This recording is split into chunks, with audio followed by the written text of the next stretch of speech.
money, Jordan Belfort. Stacking penny stocks while I'm flipping these birds. Sipping on Ciroc, trip 'em up with the words. I done popped the Molly and I think it's be my third. Jordan Belfort. What is going on, DGen Nation? Kenny Kim here, bringing you another Fantasy Golf Degenerates podcast this week for the 3M Open. As usual, I am here with everyone's favorite Canadian, Tyler Tamboline. Tyler, how are you this evening? Oh, I'm doing well, Kenny. Nice little open we're coming off of. Morikawa gets the job done. Can't wait to discuss that. But before we get into that, I want to remind everyone this podcast and show is brought to you and presented, sponsored by DraftKings. Head on over to DraftKings Sportsbook. You can use promo code FGD on sign up. There's going to be a promo about that later. Another really good promo, basically free money in this case. I can feel very confident saying that. And then also want to remind everyone about fantasynational.com. Head on over to fantasynational.com/FGD. Get yourself 20% off your first payment. Kenny, Kawa, Killer Kawa. I said it today on Twitter. Killer Kawa. The C stands for closer. The C stands for clutch. The double L, I said, stands for living legend. This guy is dominating. And one of the best stats I saw, before I kick it to you, was the fried egg, the one that I quote tweeted it with, and just showed that, yes, he came into the league later on, but the numbers that he's put up ever since, man, are absolutely incredible. More wins than missed cuts. 2 majors now, 2 debutant majors, like just made work of it. And poor Daniel Rappaport, I know that tweet that got sent out, it's taken a lot of heat, but man, one tweet caused his ownership to go into the gutter. So talk to me about it, man. What are your thoughts? And we'll get right into it here with the recap of the Open. Well, first off, cheers to Kyle. I got the pinky out, got a drink going, taking a little PTO this week, so it'll be nice. Paid time off for those that are wondering. Yeah, so I'm chilling. I mean, fuck Daniel Rappaport. That's what I'm kidding. The guy does really good work. Like I said last week, the 3 debutants that I think were viable were Scheffler, Kawa, and Hovland. And guess which one I didn't fucking play? That tweet might have had something to do with I'm a fucking idiot. You chose wrong. I guess it comes down to I'm pretty fucking stupid is what it comes down to. Also, more stupidity. My cash lineup sucked balls. I posted the cash lineup like a week before the tournament started when the prices went out. I just no research in like 90 seconds. That went 6 of 6 with a cash in every double up, cash in every GPP. So and I didn't even play that lineup. So that's how my week went. Not great, but Kawa. Wow. I mean, it was unbelievable. The guy, just his poise under pressure. Like you don't see that with these young guys. I mean, I guess nowadays the talent is so good. You see it a little more than you did in the past, but just nothing fazed him. He was making these up and downs from horrible lies, giving himself 15-foot putts and just draining them. It was really, really impressive what he did. I feel bad for Louis, shit in the bed once again. What a season by him in the majors. He's due. He's due. I don't know if the golfing gods give him one, but he's due. Rahm. I think you play Rahm, Koepka, and Kawa in every major for the next 5 years in DFS. I don't see anything changing that. Rahm, shot 62. Back-to-back 62s on Saturday and Sunday. Ball striking, he was unmatched. He was probably just as good as Kawa, maybe if not better because he's a little bit longer off the tee. Just his game is going to be so good. He's going to be him and Kawa, such 2 different types of players. You would think that battle for number 1, I think those two are the top guys in the world. I think right now, I don't think it's too much of a question about it with Kawa with 5 wins in the last 2 years. Rahm, I think 12 wins worldwide in his career, and it was like 4 or 5 year career. And with the major coming down this year, 4 straight top 10s of majors. Those 2 guys are going to be on the top of the list. And you got Koepka, Mr. Big game hunter, comes out there and just does his thing. He left a lot on the table on Sunday as well after a pretty shitty Saturday, left him out of contention. One thing I will say about the Open Championship is, I know the weather was nice and, and that was, I guess, not what I expected with the thing going on. But when you look back at the last few years of the Open Championship, is it really that difficult of a tournament? Has the players' equipment and players' skill level gotten to the point where these open rota courses, just aren't extremely difficult. I mean, they're not easy. Don't get me wrong. They're not easy. But they're not like they used to be, where guys would struggle to break par, break 5 under every single year they played, 20 years ago, 25 years ago, with, of course, subpar equipment and talent level that's not even close to what it is today. It's a Tiger effect. You got these kids going out, practicing all day, all the time, and their skill level, by the time they get on the tour, you can see with these young guys, is so incredibly high. And now you look at the scores of the Open Championship for the last, I guess, 7 years. 2014, Rory won at 17 under. Zach Johnson won at 15 under. Henrik Stenson won at 20 under. Spieth won at 12 under. Molinari at Carnoustie won at 8 under. That was tough. Carnoustie's no joke. I'll give him that one. Shane Lowry at 15 under. And then Kyle at 16 under yesterday. It's not like the weather was perfect all 7 of those years. I think we're at the point where we have to look at the Open Championship a little bit different when it comes to DFS and gambling, where it's just the elite players don't have as hard of a time when it comes down to it. And I think that's just something that to go about when it comes to it. I mean, unless the wind's blowing 30 miles per hour and it's 65, 55 degrees, the ball's not traveling far, and the green and everything's firm and crazy, I think that's the only time we'll see it play really difficult. So, I mean, that's something you should keep in mind as you keep playing DFS year in, year out for the Open Championship. What do you think of the event? What do you think of what I just said?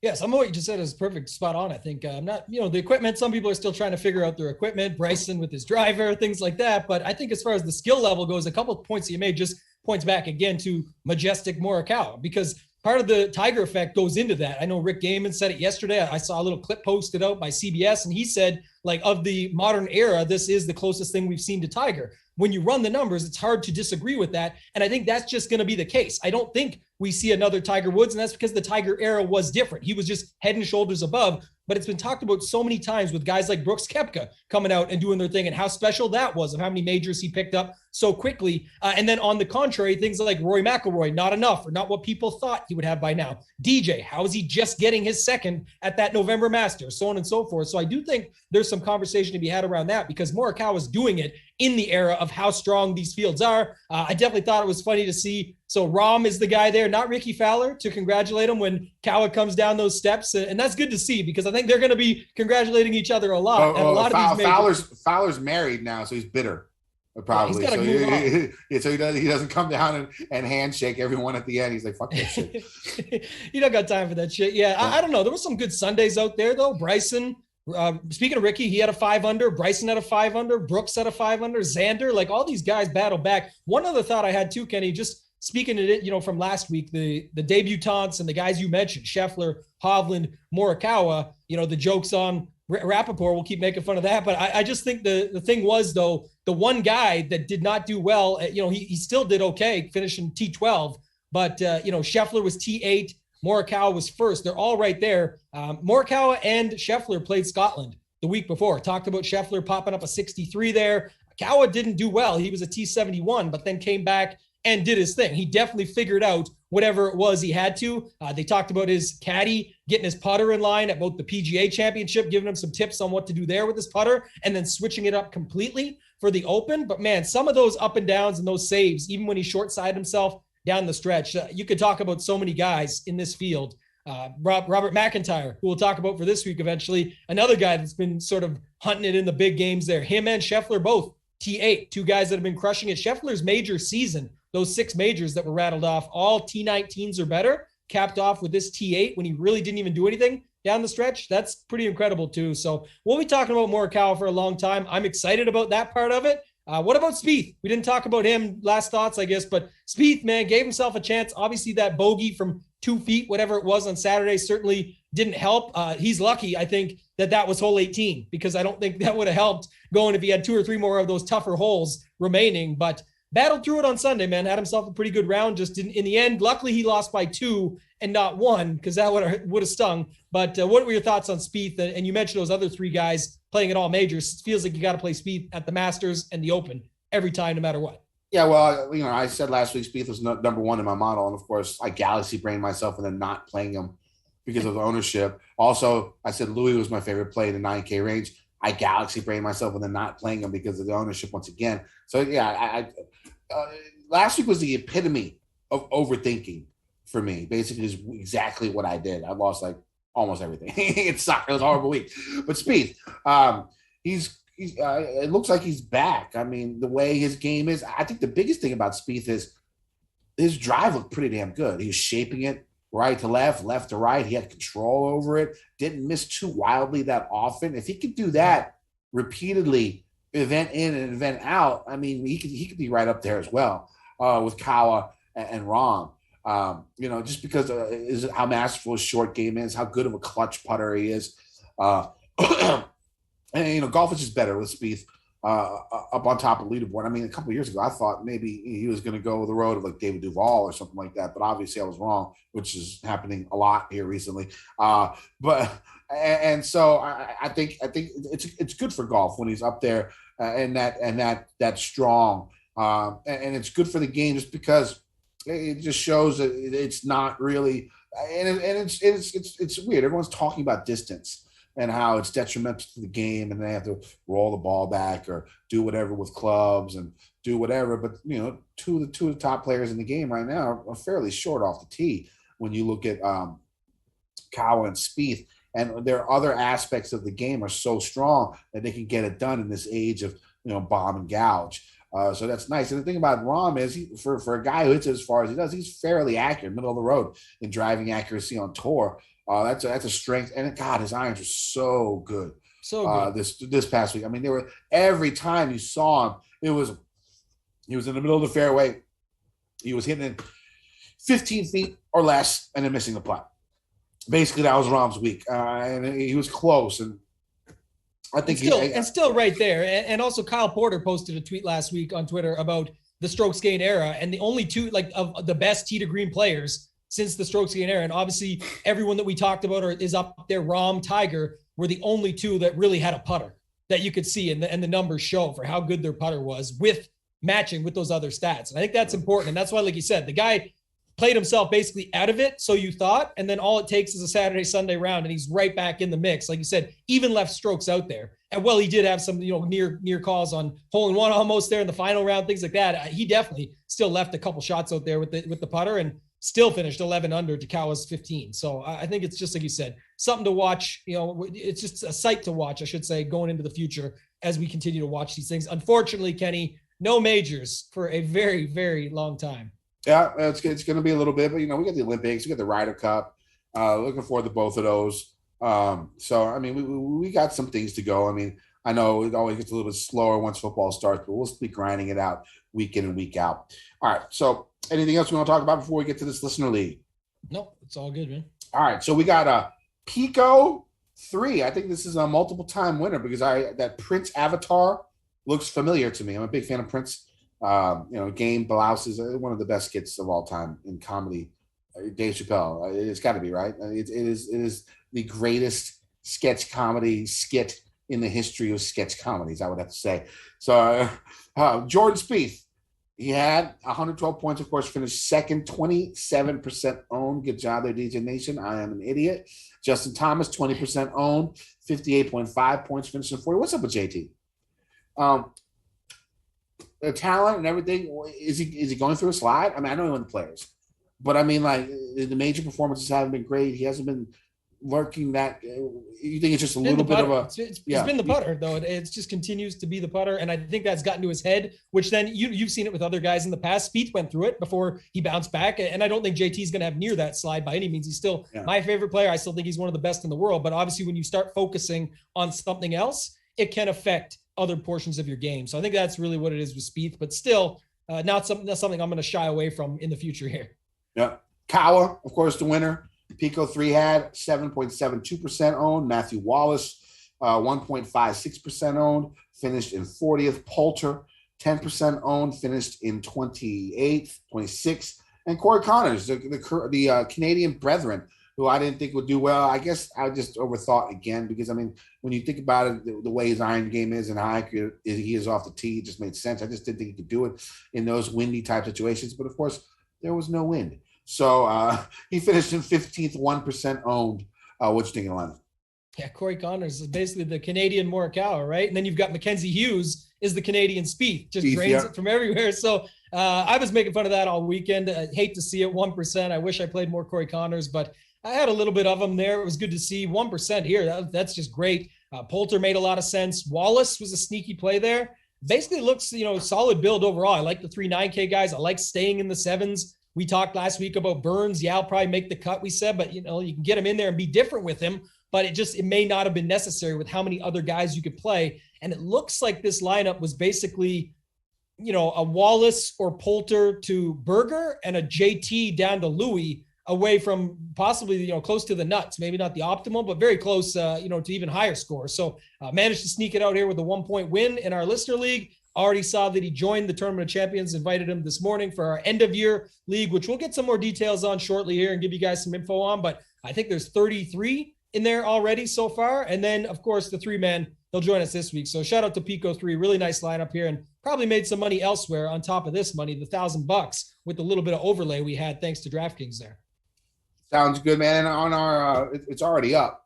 So the listener league. So make sure you go check that out. Also, if you can, hit the like button on YouTube, go on Apple, leave a comment, leave a 5-star review. It really helps us out.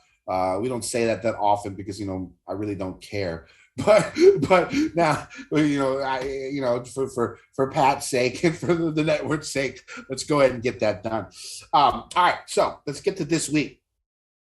The PGA Tour heads to Minnesota for the 3M Open from TPC Twin Cities. It's been played 2 times here. It's basically been a birdie fest. You're looking at an average around 23 birdies made by the top 10 both years. Players in the top 10 in both years. The course has also been used for the Senior Tour.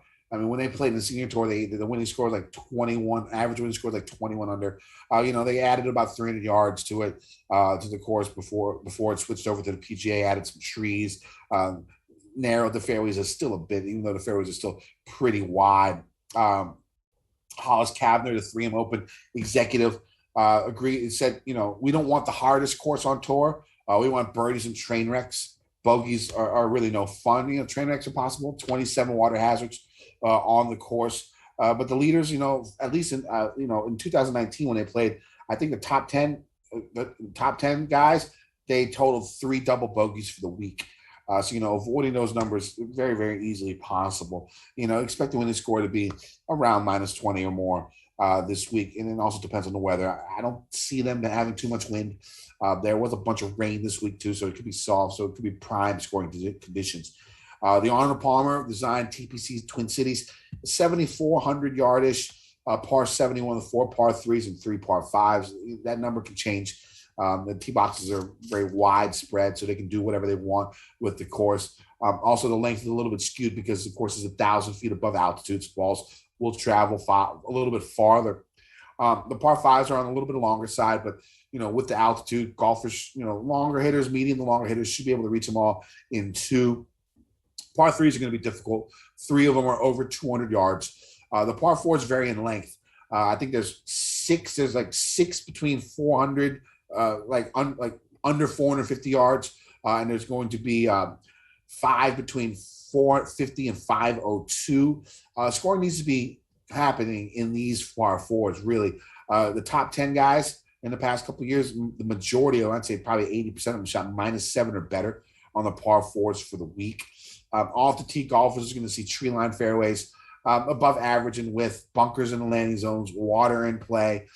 You would think after the first year, strokes gained off the tee was super important, but of course, last year's when Michael Thompson was like 39th, 40th in strokes gained off the tee and did all his damage with the putter. So, not much to go on when it comes to that. Totally different type. I mean, I think 1 and 2, 2019 was Bryson and Wolf. Number 1 and 2 last year with Long and Michael Thompson. I think Grillo was up there too, and Noren. So it's, who knows? We really don't have too much to go on. We're just gonna have to go based on what we see with the form, iron play, 150 to 175 yards. I know Justin Ray said, I think the last 2 years there were more approaches from 175 to 200 than any other course at PGA National. So you're gonna need that, and you're gonna need a hot putter when it comes down to and birdies, bogey avoidance, and the other 2 I just talked about. About 2.5 inch rough. You're going to see it could be a little bit thicker with all the rain they had this week. We'll see how it plays. The greens are above average in size as well, multi-tiered runoff areas in the front. And it's going to be around 12 to 12.5 on the stim meter, and it's pure bent grass. Tambo, what are you looking for this week? A lot of what you said. I'm happy you brought up the PJ National there. I got a few takes on that throughout. Michael Thompson, obviously a winner there back in the day and the defending champion here this year. You mentioned the year. Don't forget, it wasn't just Bryson and Wolf. There was an eagle try from a one Colin Morikawa, who we just talked about, that was in the same mix there. So we've got that to talk about as we go through it. Tee to green, ball striking, approach, everything you talked about, the birdies and the scoring obviously comes a lot easier. This year definitely looks, as of right now, it's very early in the week. It's Monday, but the weather doesn't look like much to worry about. So probably closer to that 23 under, like with Matthew Wolf getting the job done. And then going to look at a little bit of things like the recent form to do with lineup construction. Like if you just leave money on the table, like we've talked about these last couple birdie fests, you can always do that. Here's another great spot for it, especially because, as you mentioned, Thompson got it done basically a totally different way than Wolf got it done, and they both did the job. So we'll look at that. Someone said it today, I forget who, I think it was Red Kachik, Drew Matthews said it on Twitter.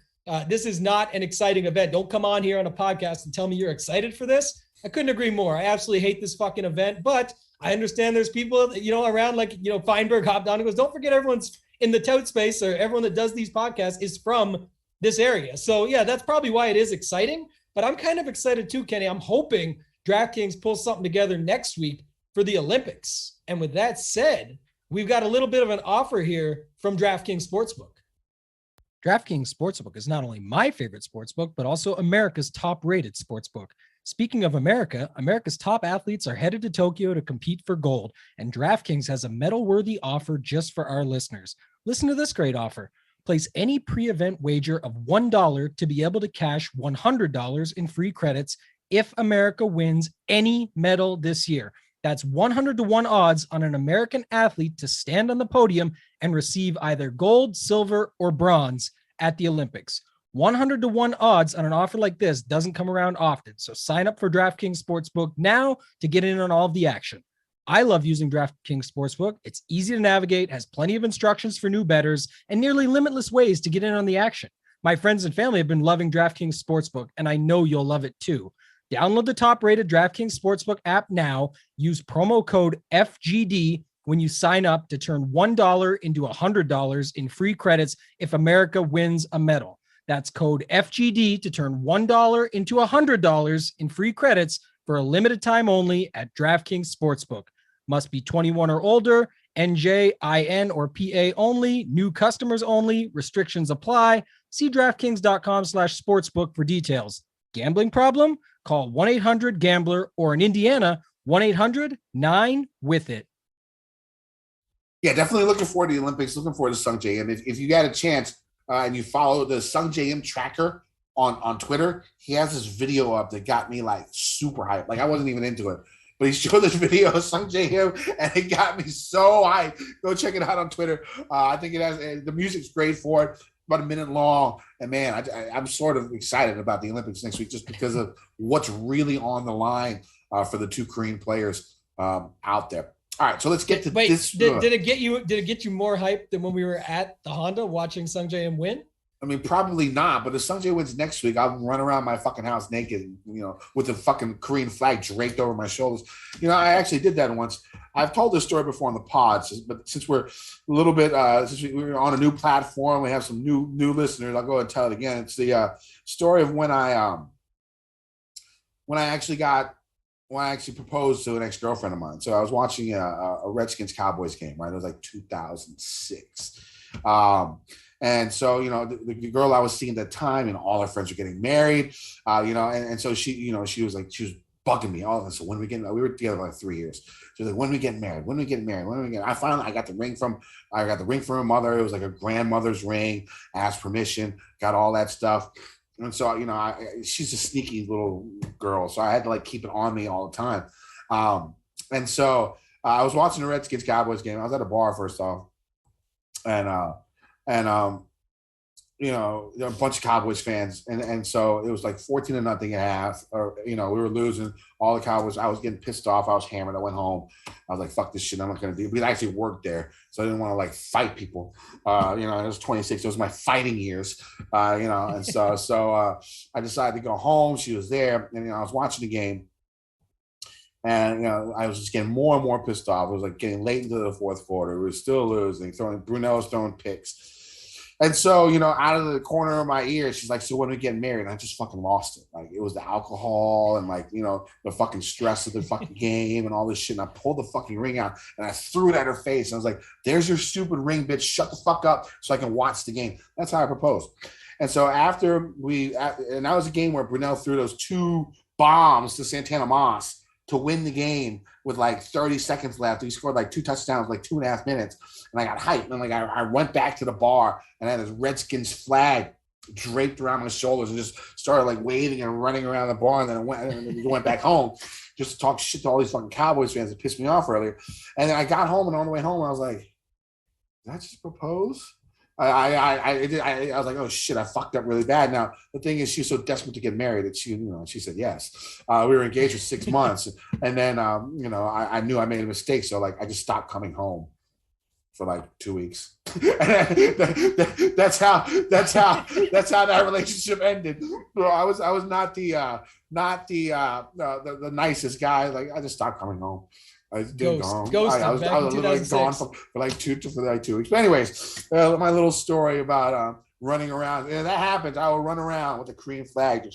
I'll go buck wild. It's Siwoo or Sungjae, either one. Okay. And what I would like is Siwoo, Sungjae 2 and 3, and then the long shot 200-1 guy I bet winning first. That's gonna win. It's gonna be someone like Paul Casey that wins. That just like when Rose won. Just someone he's not getting his major. Here's this instead. Take that. But any medal, you've got to do that, because the medals are all that count. They don't need the gold, Kenny. That's right. That's true. All right. Love that. So let's get to this week. Let's start off with the DraftKings tiers. We got Reed all the way up to DJ. Where are you going this week, my friend? Man, it's not nice up here. So it's DJ, who knows the motivation factors, but win equity wise, I think he's the one that's got it there. Obviously at 11-3. Can't imagine a world where I'm paying 10-9 for Louis Oosthuizen here. I know he's trying to get his win on PGA Tour, or on American soil, I should say, if you will. And so there's that factor of it. But for me, not that excited about it. I do kind of like Finau in the sense, you look here, his results the last 2 years or whatever, he's coming off a decent 15th at the Open, but all 8 rounds under 70. That's 2 bonuses across 2 tournaments. And I'd take another one of those bonuses. So I don't mind starting some lineups up here with Tony Finau. But the guy I like the most, Kenny, and I hope he doesn't get popular. He probably will just because. But Patrick Reed. I actually like Reed a lot this week. He's got really good results coming off miscuts. He did not see the weekend at the Open. I'm hoping, if anything, that can keep his ownership down. But the big thing for him is, and George Savaricas, there's an interview, you can go check it out on Twitter, brought it up from just a couple weeks ago, where Reed talked about, week by week. And you know what his motivation is, man. He's in 8th on the Ryder Cup list. And most would say he's a shoo-in, he's a lock. It doesn't matter. He's going to be a pick either way. They have enough going on in that locker room already, in my opinion, that I'm saying there's the best way for him to do it is just to play his way in and not have to worry about it. At the time when he said it, he was 7th. Since then, he's been passed by his quote-unquote nemesis on the team and Jordan Spieth. They can't even play together anymore. His former teammate that he went on and had wins with and things like that. But I think that he's going to play really well this week. I think this is a course. Another stat I saw, I believe it was Reed Fowler, posted it out, something to do with Patrick Reed on courses over 7,400 yards. And this one just meets those that quota. So I do think that is pretty interesting as well. But I like him at 10-3, and I could even just start some lineups with him and then play a bunch of guys, because you'll hear when we get down to the bottom of the 7K, I got some guys for you down there. Yeah, I mean, I'm Tony Finau. I'm starting with my first cash game, Cornerstone. I think this is the type of course where he can turn around his season. Not too hard, stay away from the water, use his driving distance, and is fairly good iron play. I mean, you think Finau's iron play has been great that year, but he's still 15th in this field in strokes gained approach over the last 50 rounds. He makes a lot of birdies. One thing that I was noticing, he's actually 6th in bogey of wins in the last 50 rounds in this field too. So I think this is the type of course where he can get it done, where it's not too difficult. You can go out, just make, birdie maker Tony. Just go out there, make his birdies, go out there and shoot 60s all 4 rounds, like you said, and get it done. So Tony's going to be my first cash game Cornerstone. I was thinking between DJ and Reed because I like the 9K range, especially the bottom half of the 9K range. So I'm only going to play 2 people up here, and I was trying to pick between DJ and Reed. You might have loaned me to Reed, because you're right. I mean, I don't think he's a lock for that Ryder Cup team. He should be, I think, He should be. he's Don't get me Captain wrong there. America. That's right. He Yeah. should be. But I don't know if Stricker wants to deal with more of a headache that he already has to deal with on that team. And a win here would probably put him in, I would think. So I like that narrative. I like that motivation that he has. So I think I might go join you with Reed. We'll see. I haven't made my final decision yet. It's either going to be DJ or Reed, but I like where your head's at when we're going to Reed. Let's go to this 9K range. Finau, by the way, too. Sometimes Finau is birdie avoidance when it comes down to winning, though. That's my only worry, where he doesn't make them what's needed to get the job done. So it really is hard for me to take Louis and Finau up there. And how many times, I love a great narrative. I just brought one up. I think one factor this week, Kenny, as we get into this 9K range and beyond, is we're getting to the time of year, I should say, where the motivation does matter. FedEx Cup points matter. We saw Ryan Moore at the John Deere, a place that he's done well in the past. Haven't seen him do much all season. Comes back out, starts getting it rolling. He's just outside the FedEx Cup. Guys like Charles Howell, they need to make the playoffs. That's how they make their coin, keep it going, do the thing. That's just what they do. They're better than most, and that's why they show up there. But I do think that matters. You mentioned about him. It's just really tough. The narrative around Finau, well, this will be the week he finally gets that W. You talked about changing his season, maybe change his life. The guy hasn't won in forever, and he's still almost $11,000 here. So I don't like shitting on Tony. I love the guy, but man, it's a great play from the perspective of the all 4 under 70 making the cut. Just came third here last year. Hopefully he can get the job done. He'll be in the pool. I'm just saying it would be more than season changing. It would be life changing for him to finally get this monkey off his back since that one lone win at the Puerto Rico Open. Go ahead with the 9K range, though. I mean, I think the last time I had a feeling about Tony, he finished second in the Genesis and he should have won that shit. And I got a feeling about Tony once again. So we'll see. I mean, second place is fine with me. It's probably where I finish. I don't think he'll win. I'm not going to bet him. I'm not a fucking idiot. Okay. Someone clip that because later he's going to tell you how he bets Cameron Tringali. That's true. Go ahead. Cameron Tringali is my second cash game cornerstone. Again, another feeling I have. When it comes down to it, he's one of the best bogey avoiders, one of the better birdie makers in this field. Those are the two things that you need in this event, I think, to do well. He's also tee to green. He's been fine. He's been putting his ass off. The stats line up. I think it's his time. I am betting him at 31-1. I think everyone's going to be off of him as well because of the price. I mean, who the fuck wants to play fucking Cameron Tringali for $9,500 fucking dollars? I do. Maybe not many other people. So I think he can make a good GPP play as well. But he is my second cash game cornerstone this week. I think he finished a couple of good finishes here and made the cut both times. If I'm reading, I think he top 10, top 20 last year. Last year. Okay. So there you go. But yeah, I like Tringali. I'm going to play Griot. Again, this is another type of course where I think he could do well. Just attack those pins and just hopefully please make a putt. Showed himself pretty well at the Open Championship on some slower greens. These aren't, crazy fast, especially if they, it's supposed to be like 90 plus in Minnesota for the week. So they're going to have to water these greens. Maybe they'll be a little bit slower, maybe around 12 on the stimp, just around there. So I like Griot. We all know his stats, iron play. He makes a lot of birdies, man. I mean, that's the thing. He's second in birdies better gain in this field in the last 50 rounds. So I like Griot. I'm going to play Bubba. The last couple of times out, he's looked like, pretty good Bubba. And I think that, this is the type of course where he can just pound it out there and just rely on his putter. Tee to green, of course, he's always strong. So I like Bubba, and I like Bobby Mack. If you look in his last 20 starts, 19 made cuts. So the guy's a good youngster. He can go out there and play. He doesn't mind playing with the big boys. You've seen him.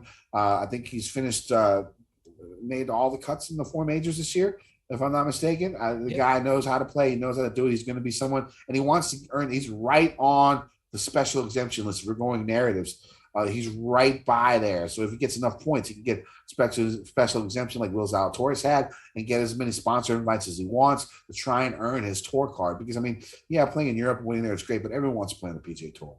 That's the goal. That's the pinnacle. And he wants to get there. And this is a good week for him to try and get some more of those points. So I really like this 9K range. So that's why I think I'm only Finau, of course. I'm going to be light on him in GPPs. If you don't know how I usually do my cash lineups, whoever I play in cash, I go light in GPPs. because I'm about 45 cash, 45% cash, 55% GPPs in my bankroll, and I don't want a single guy going up like 80% of my bankroll. So, really, I'm going to play one guy a lot in the 10K range, and that's because I like this 9K range a bunch. Go ahead, Tim.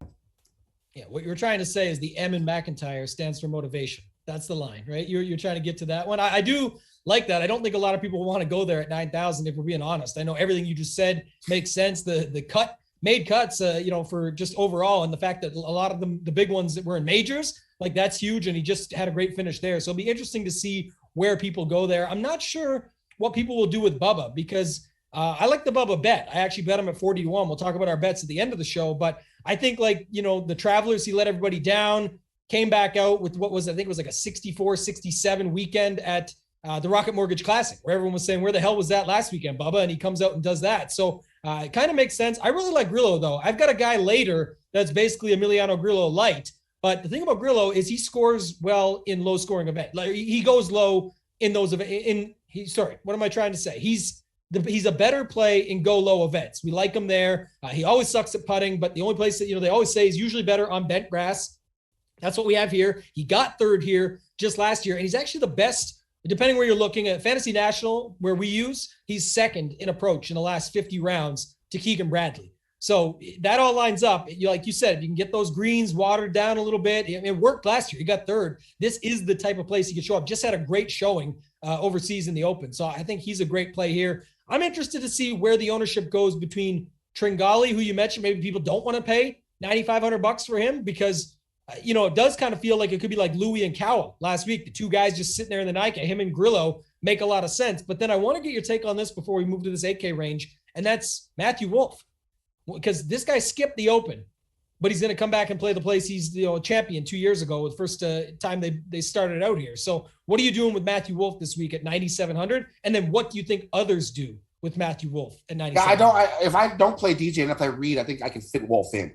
I think he's one of the ones that just missed the four that I talked about. I only try and play 6 or 7. I make 60 lineups in GPPs. And so I play like 6 to 7 guys, 9K and above. That's really all I can fit without spreading myself too thin. And I might even be too much, but that's where I'm going to go. I'm thinking about him. Because go ahead. No, go ahead. I was just going to add another line. I was going to say maybe the M in Matthew stands for mental game. We got to wonder where his mentals are at because you think about it, he in his head, he goes and sees his guy, Morikawa, go win another major. And he's been close in majors and he's got his win on tour quickly and so on and so forth. But then that could be hurtful where he says, damn, he got another one like this. I got to get my shit together, but that could be motivation. And then the second factor is he's got to know in his head, like I talked about earlier, it wasn't just the Bryson shot at the end of that tournament when he won here a couple of years ago. He was standing right there off the green where Morikawa was on the green putting for eagle down that hill, and he knows he can beat him. He did it right then and there. So maybe that's some extra motivation to get him back rolling again too. So I don't hate Matthew Wolff there. I think we'll see where the ownership goes with Tringali, but I could easily just play Wolff, Grillo, Watson, McIntyre, and feel pretty good about those four with the two guys I got up top there. Tambo, the master of alliteration. That's going to be what you are. Yeah, masters of alliteration. That's Tambo from now on. Let's move on to this 8K. Alliteration range. Aficionado is what it will be. And I'm going to put that in my Twitter bio. Let's go. Okay. let's go to this 8K range. I like Kazire. He's going to be my third cash game cornerstone coming off a 25th and 11th his last two events. He's had 3 missed cuts, 11th, 25, 3rd, and 3rd. In his last 7 events. So, I mean, he's going to miss a cut. He's not the most consistent player out there, but the game is looking strong. I think his iron game has improved, hitting a bunch of birdies. I think he's top 10 in proximity from 175 to 200 yards in this field. It's top 10 in DK points in the last 50 rounds in this field. Iron game's always strong. So I like Kazire up top. So, I mean, it's pretty top heavy in my cash. If you guys don't know, since I sort of switched up my cash configuration in the last, I guess, 2 months, where I'm going to go a little bit more aggressive up top, and then and go with one punt play. So that's where I'm going. That's where I've been most successful in these last couple of months. when it comes to cash, and you'll see my punt play is a punt play. It's way down there this week. We'll talk about it when we get to the 6K range. I like Kegel Bradley. Getting that workout done, flexing those Kegel muscles. I like Kegel. Again, iron play, strong tee to green, second in proximity from 175 to 200 yards. I'll go with him. Luke List coming off a near miss last week. Again, another type of player who I think can succeed on this type of course. Top 15 in birds with better gain. Proximity from 175 to 200 yards.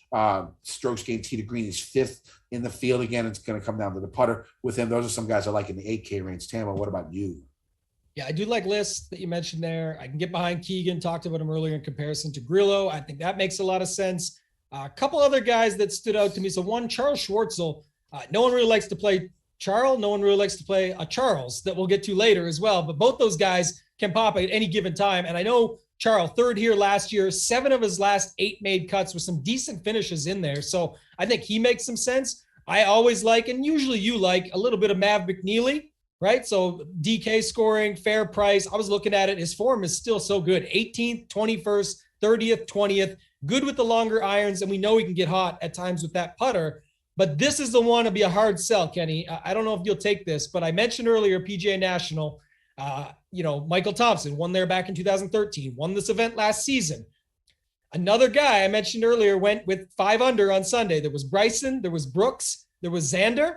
And then there was a one Ricky Fowler, also went 5 under. He's 8,900, best buy pricing, usually fucks me. But Michael Thompson was even quoted as saying, this place is just like PGA National because the water gets brought in. He talked about a little bit of that Florida feel, all of those factors. Ricky is obviously has a pretty good record at PGA National, a win and a second place. So I don't know if you can get behind that, but he's good, I think, at 8,900. I don't think many will want to play him regardless, even though it's kind of went away lately. As much as I talked about Finau earlier and people always saying he's going to get the win, Ricky always garners some ownership, but it hasn't quite been the same as of late.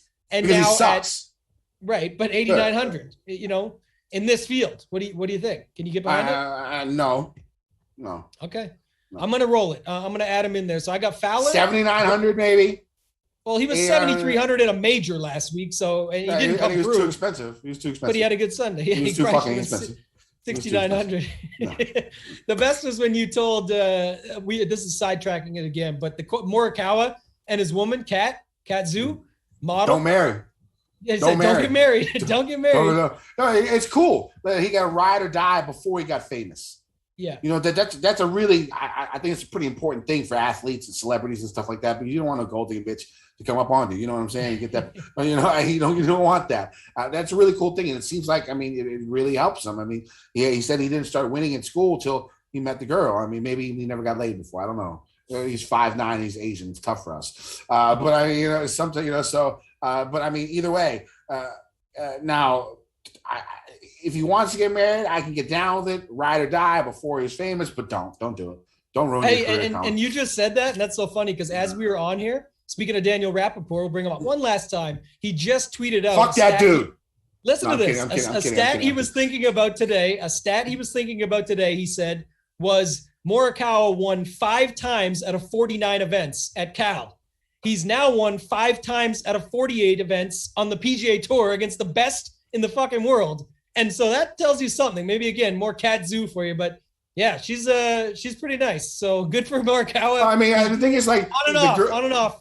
The girlfriend thing is fine. If you look at Sergio when he won the Masters, like, he hadn't gotten married yet, and like he had that nice stability at home and everything. His life was changing, sort of calming down, won the Masters. And then once he got married, he sucked ass again.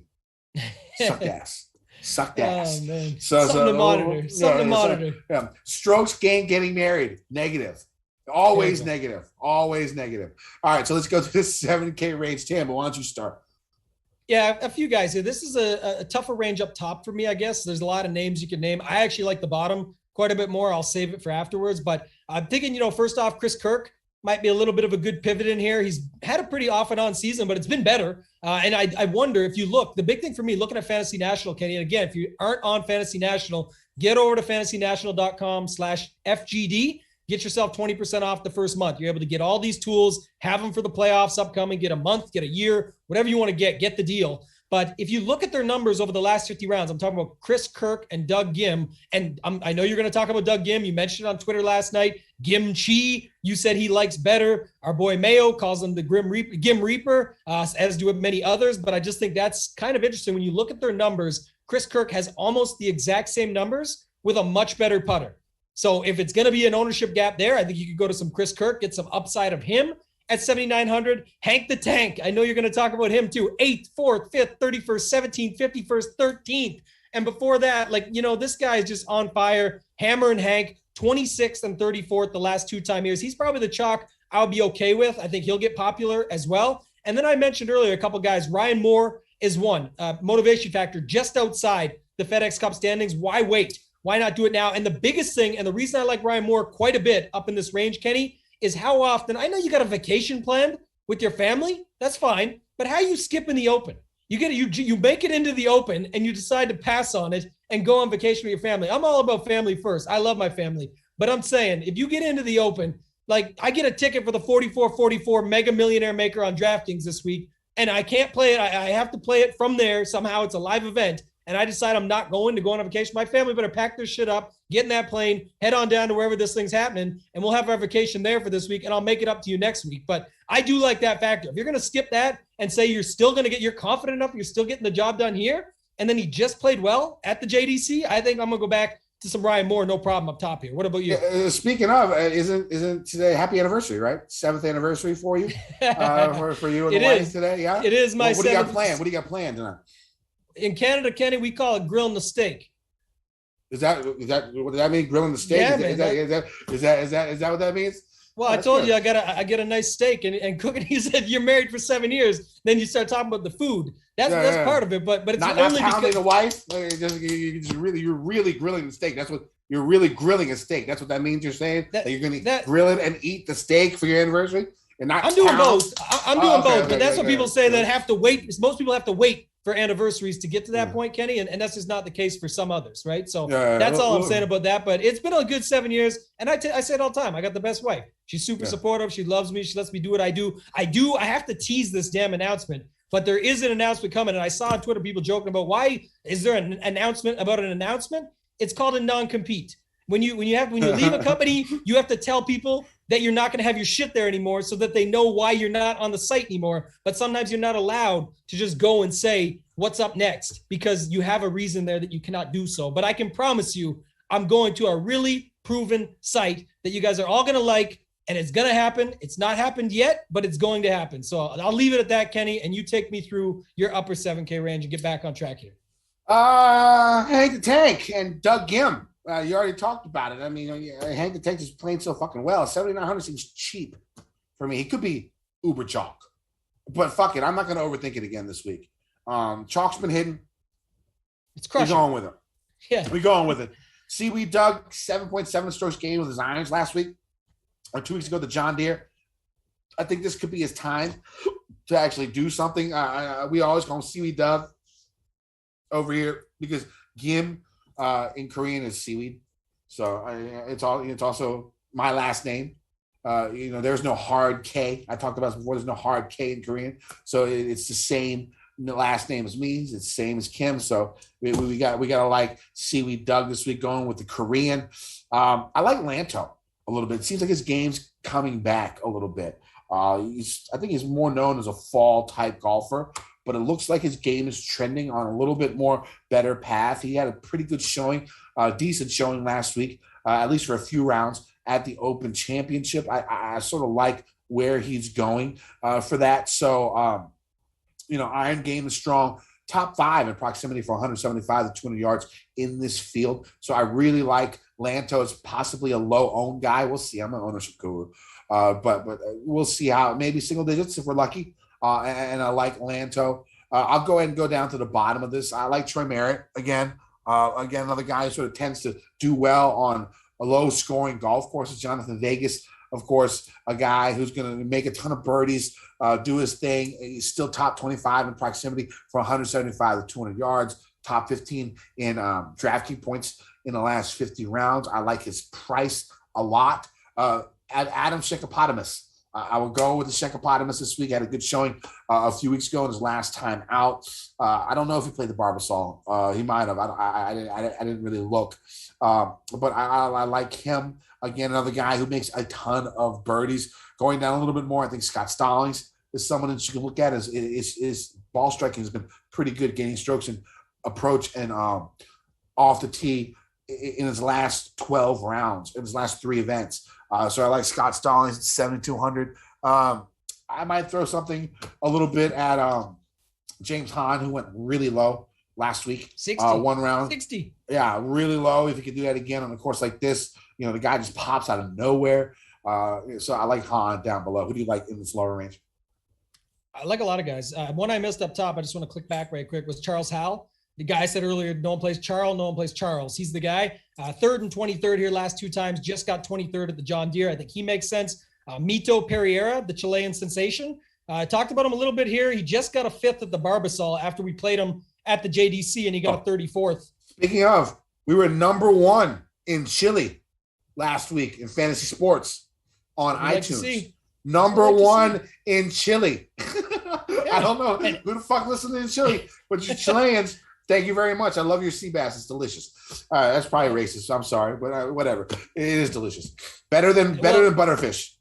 I was going to ask you earlier when you brought up your engagement story about the butterfish, but we'll leave that one for another one. But who else here? Troy Merritt, you brought him up. He's the guy I said earlier. This is Grillo light. We want him in these birdie fests. We want him when he goes low. Listen to this nugget I dug up, Kenny, on him.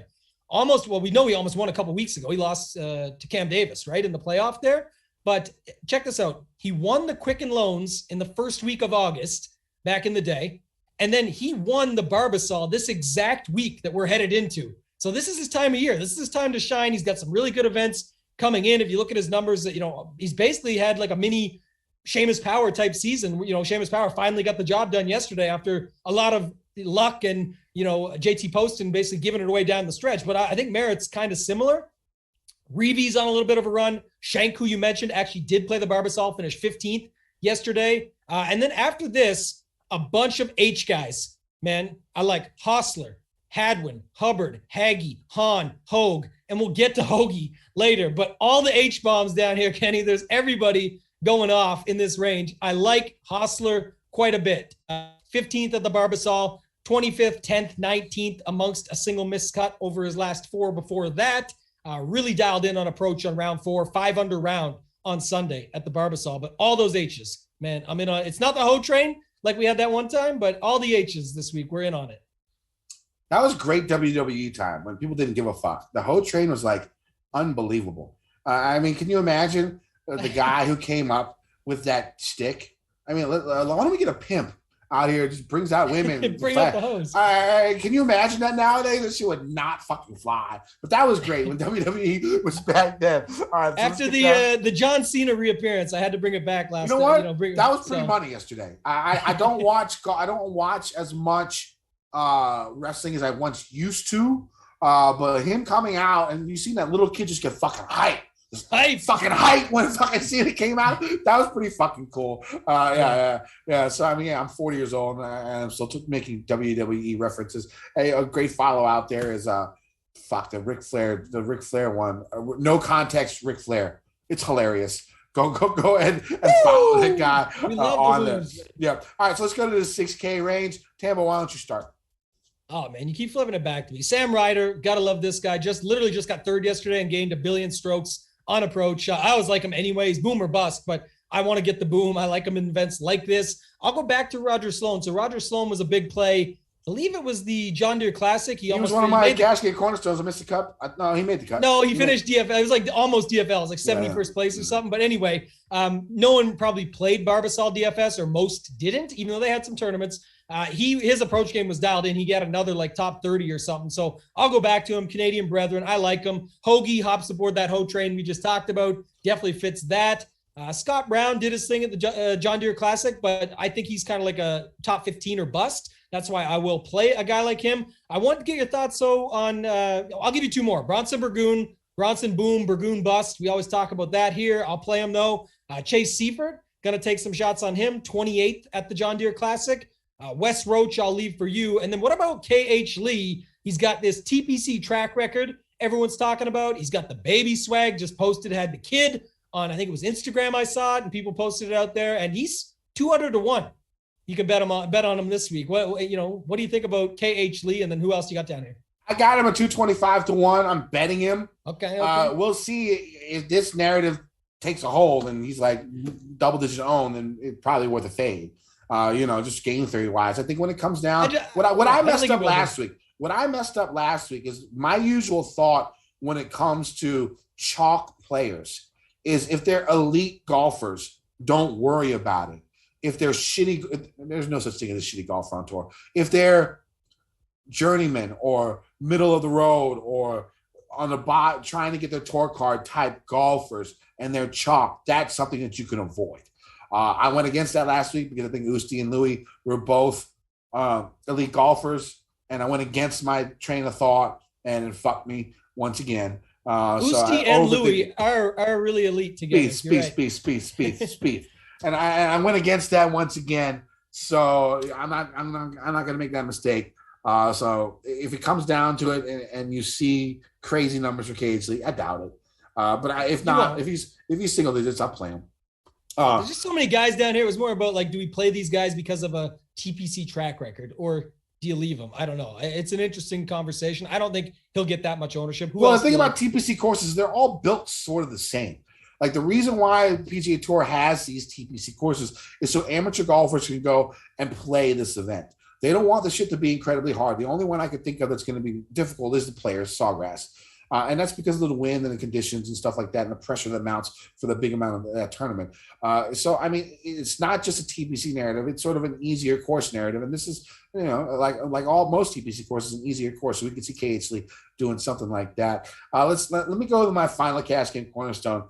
I'm going Wesley Roach at 6,300. I'm going bottom of the barrel. If you look at his numbers, he's made 9 straight cuts in a row on the Korn Ferry Tour and the PGA Tour, 12 out of his last 13 on both as well. I'll take a cut maker at $6,300 to try and get the top guys that I want. So my cash game cornerstones for this week are going to be Finau at 10,700, Tringali at 9,500, Kazire at 8,800, and Wes Roach at 6,300. This is going to leave you 14,900 left to build the rest of your lineup. There's plenty of room out there to do whatever you need. You can even go up to the 8K range if you want.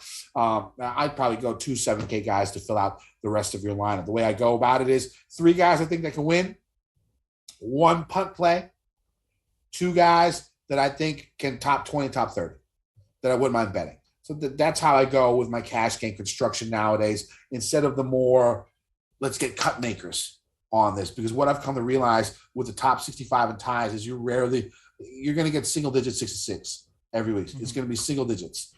So you want the upside instead. You want those position points. And I think that's the way to go about it when it comes to cash. If you get lucky with your punt play, more likely one of your other 2 guys are going to miss a cut or some random guy up top. At least that's been for me. I want 5 or 6 with at least a couple of guys in the top 10. That's the way I'm going to go about cash. So that is my cash strategy for guys. Since we're on a new platform, we're just watching something new. Let's go to my favorite plays in this 6K range. I like Matthew Naismith. I'm going to go back to the well on him. His iron game is just so good. At some point in time, it's got to click, right? Just being third in the field and strokes gain approach in the last 50 rounds, it's got to click at some point in time. I'm willing to take the risk at that price for him. Other guys that I do like in this range, I like Sam Ryder, like you said, at that's a 7,000 price, but I like him. I like Camille Villegas here a little bit. He's been doing pretty good. Usually the first couple of rounds is when he's been strong. You just got to make sure, you just got to try and get it for 4 rounds. If he does, I think he can contend. So I like Camille down here, the Duff Daddy.